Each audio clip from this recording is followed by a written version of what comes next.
Voters both want to be protected, so they're searching for safety.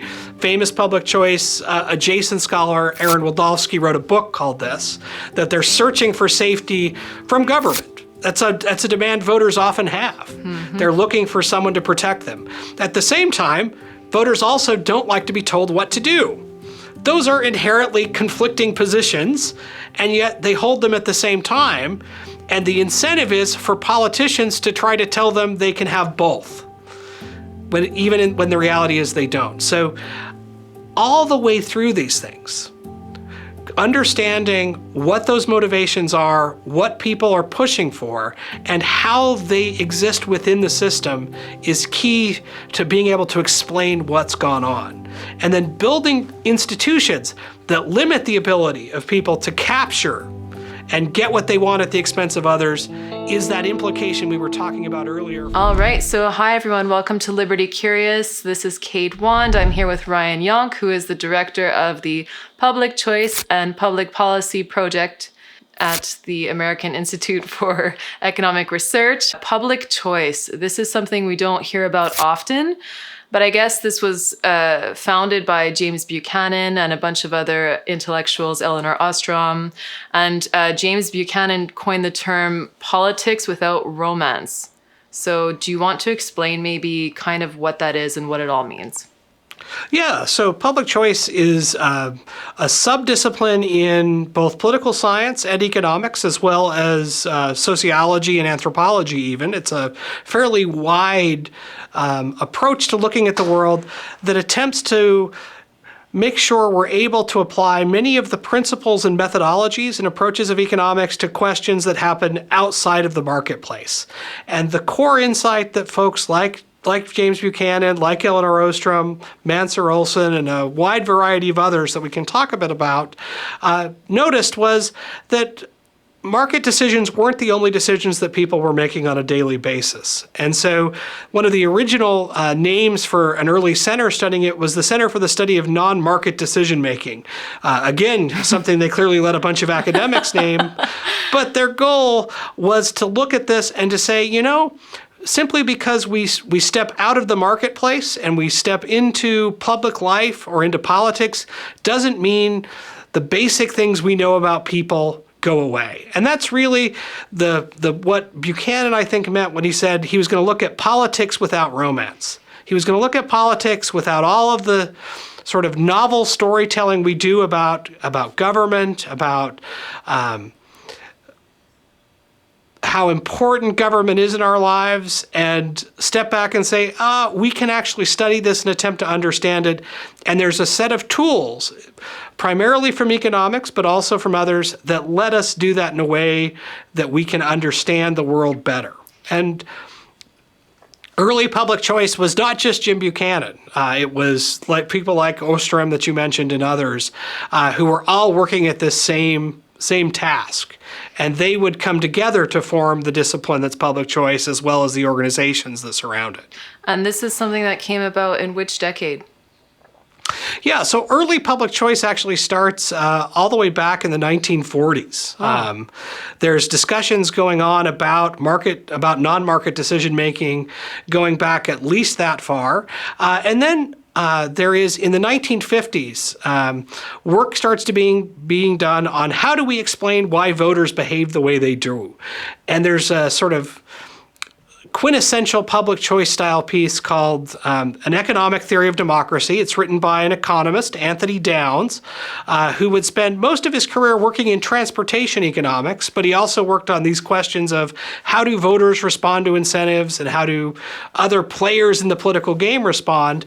And Downs applies directly many of the same assumptions we have about people that we do in economics, and namely that people are self-interested, that they will take action to achieve those self-interests. And once we understand both what people's preferences are, or what their self-interest is, and what it is they want, we can start to predict and understand their behavior far better.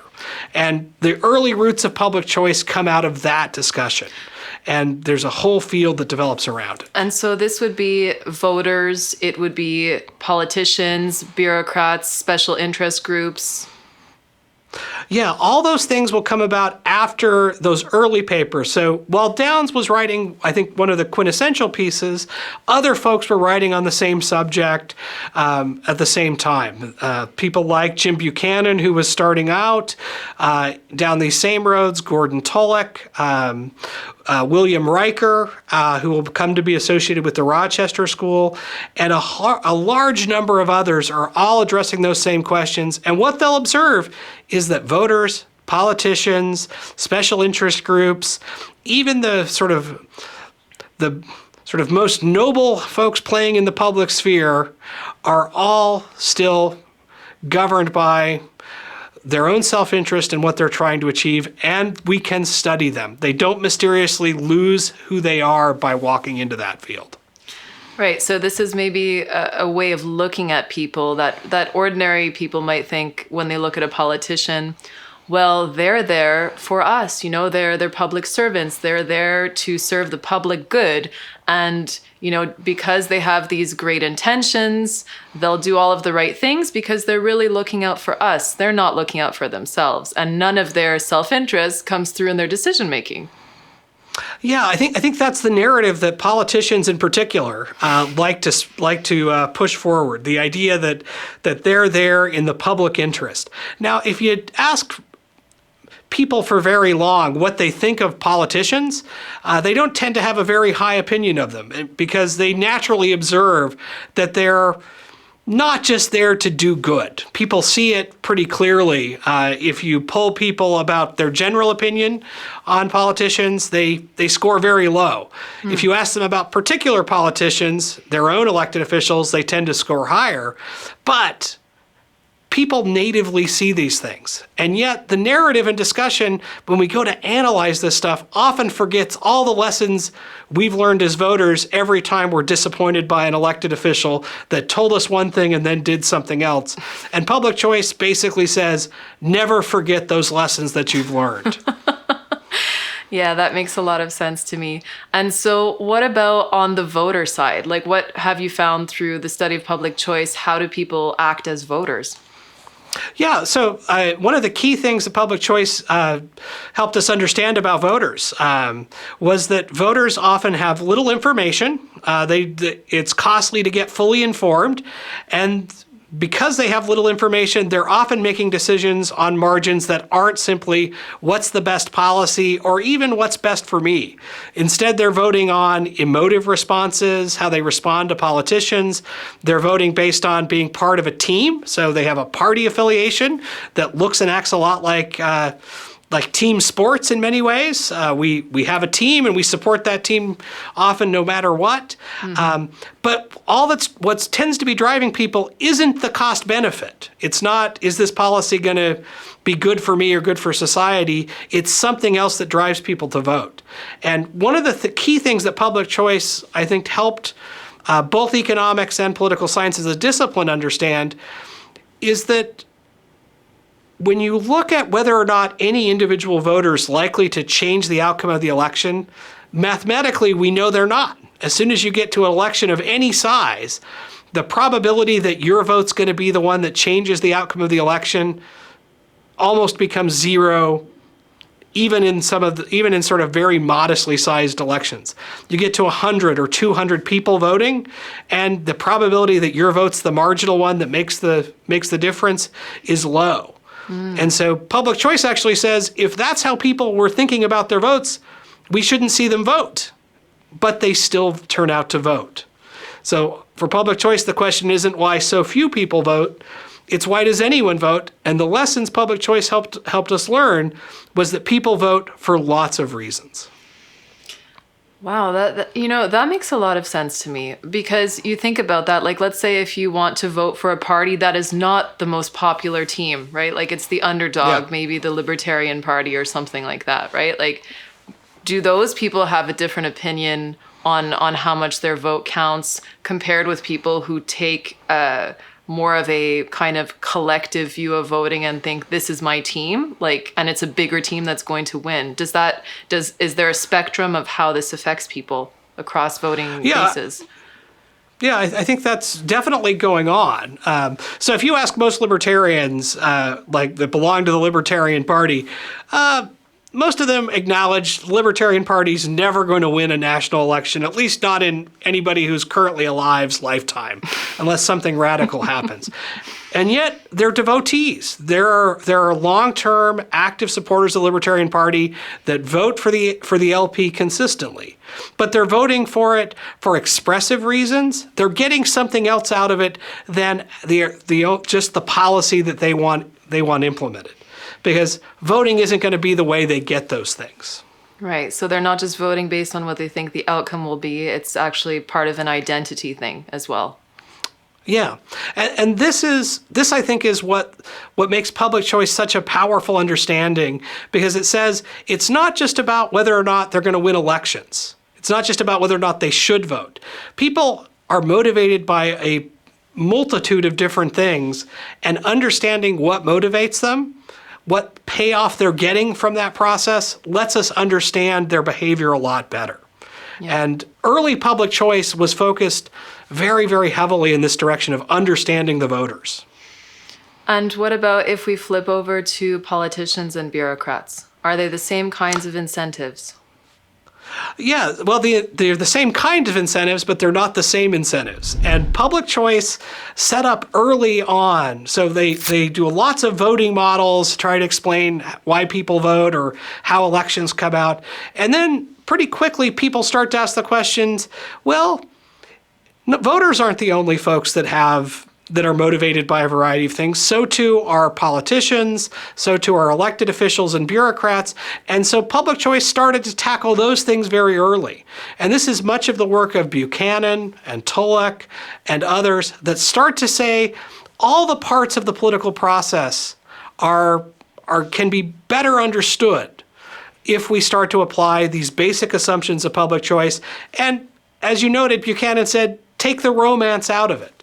Look at it from an approach where we can actually say, what's motivating people? Why are they taking these actions? What are they getting from it? And remembering that people don't magically become good simply because they enter government. Right. And are there certain times in history where, like, you can give an example that, let's say, the public good does align more closely with what politicians are actually doing? Or is this always something that's kind of far removed? Well, I don't know what the public good is, Kate. This is one of the things that has stymied students of politics, students of economics, and especially students of public policy. Because one of the things that, as we started this interview, the project here at AIER is about public choice and public policy. And one of the lessons that we learn very quickly as we start to study politics is not everybody agrees on what the public good is, and figuring out even what a majority believes the public good is extremely difficult because there are many conceptions of it. But what we can understand is how individuals relate to their own self-interest and express that self-interest through the political process. And by understanding that, we reveal something about what people expect and want from government. And so while I wouldn't call that the public good, we are learning something empirically about what people desire and want from government. So politicians getting to the public good, I don't know what the public good is, and I'd be skeptical that politicians could figure it out even if I could.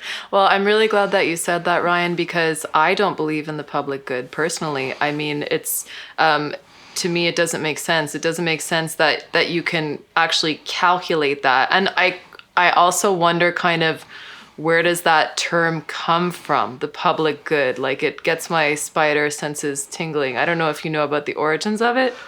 Yeah. So public goods, so there are two parts to the public goods problem. One is there's a very technical economics definition of what public goods are.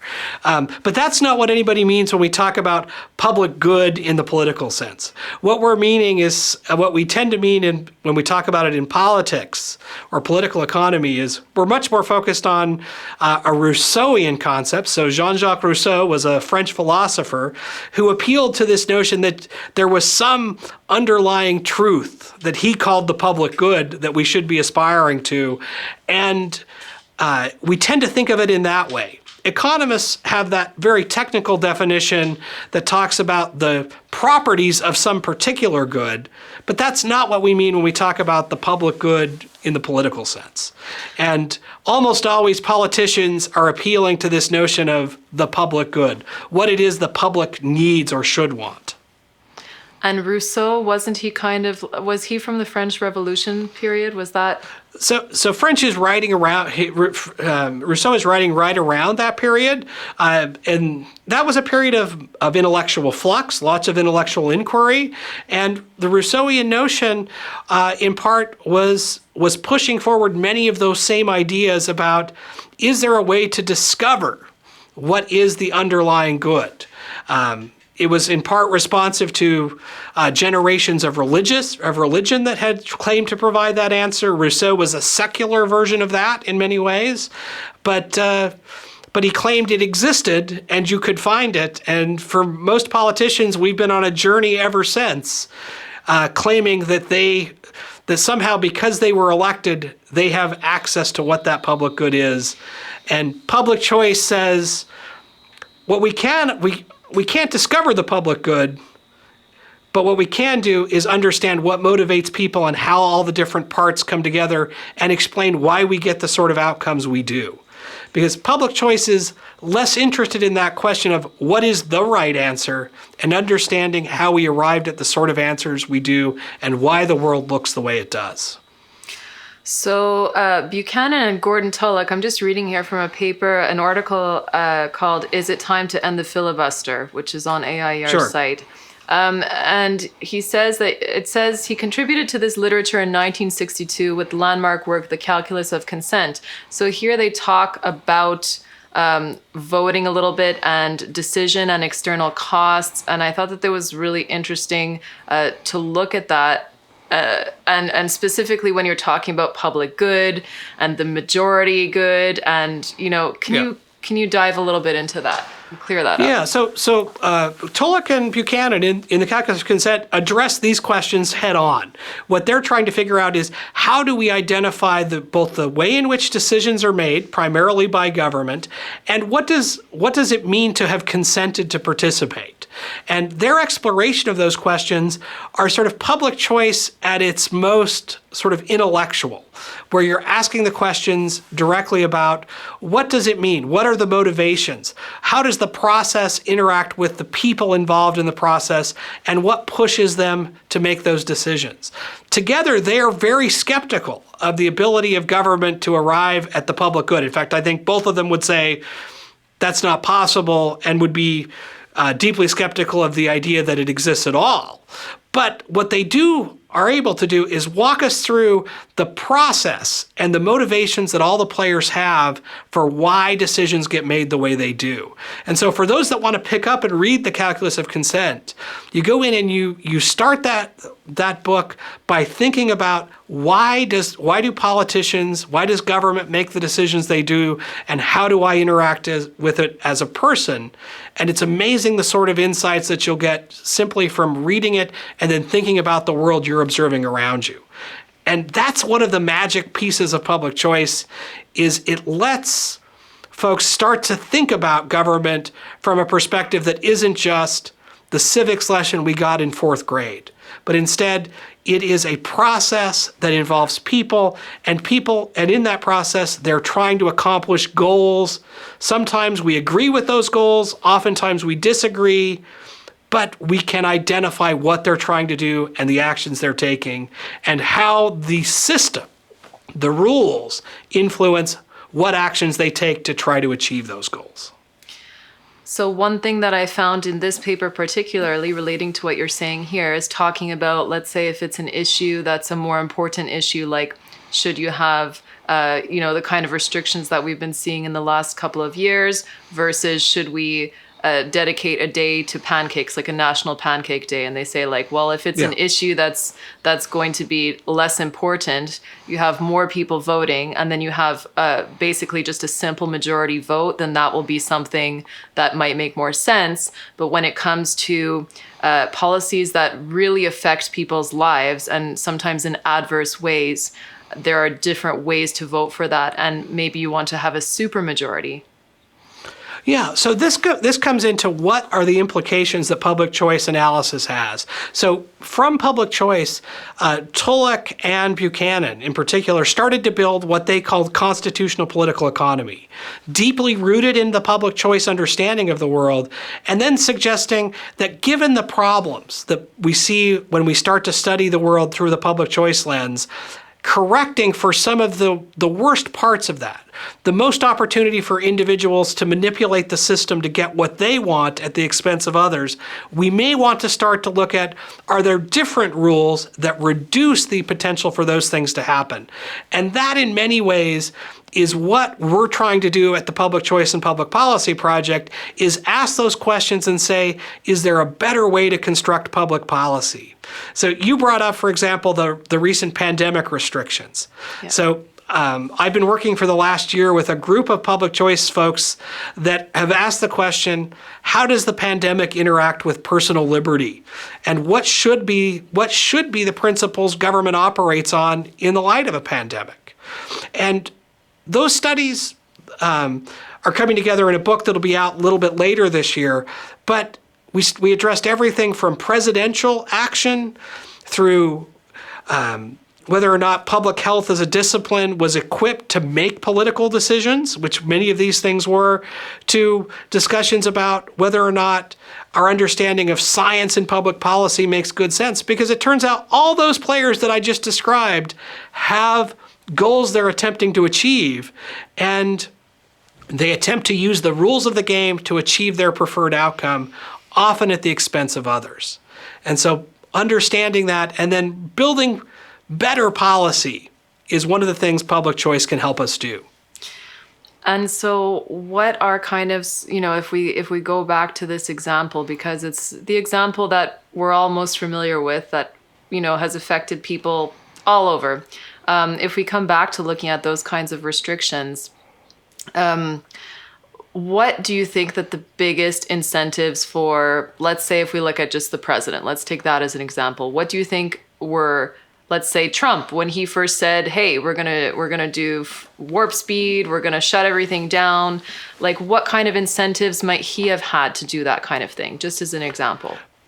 Well, so I think the examples were, I think the example of the president in the pandemic is one of the easiest illustrations of public choice. So you have a threat that emerges. There are open questions about in the beginning, both the seriousness and how likely it is to affect the United States. And so presidents have incentives. The primary incentive of the president is for re-election. That's politicians. One of their primary motivations is they want to continue to be elected. Presidents in their first term are looking at re-election. And so one of the things I think that popped up was, okay, so if you're viewed as doing nothing about it and it turns out to be something terrible and you've done nothing, you'll likely get blamed. And so there's a bias to do something in response to potential crises. And that is one of the lessons I think we learned from a study done by James Harrigan and Joanne Harrigan on presidential rhetoric, is they have this strong tendency to want to do something. And so they respond to that.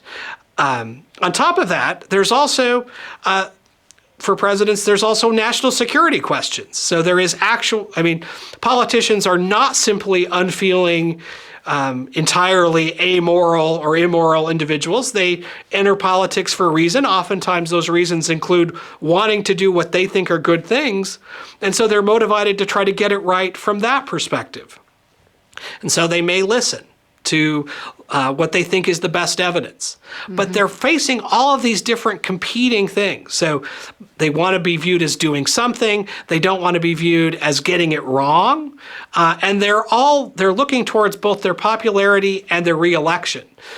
So for example, Trump was looking at re-election during the pandemic, and so he was wanting to do something because there was a clamor from the American public in the beginning of the pandemic that there was fear, there was uncertainty, and there was a push to want something done.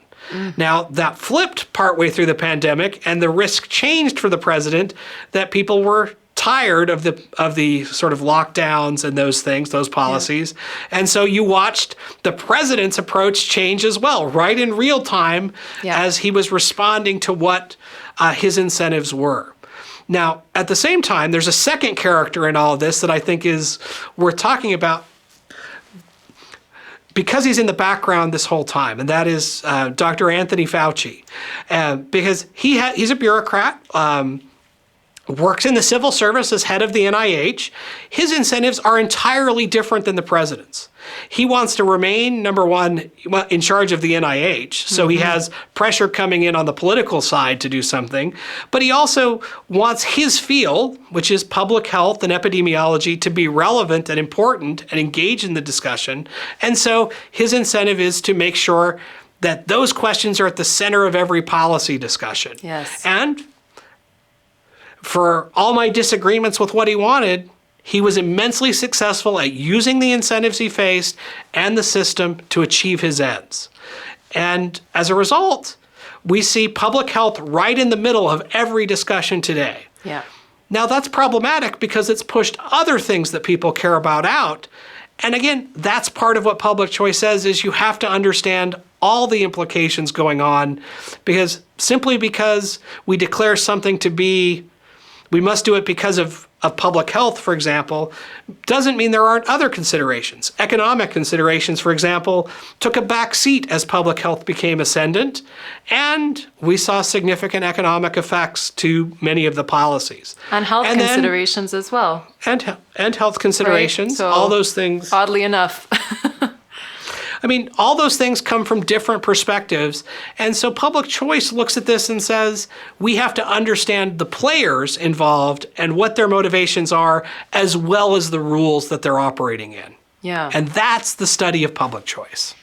Yeah, that clears it up a lot for me. So it's kind of funny because, you were saying politicians always want to do something. They never want to do nothing. But you tend to think that sometimes if they did nothing, we would be better off. But I think that they may be on the opposite end of voters here, because it seems to me that often voters want to do nothing and they want somebody to do something for them. And so that's why this kind of works well together. And maybe that's just a black and white way of looking at it, but I think there might be something in there.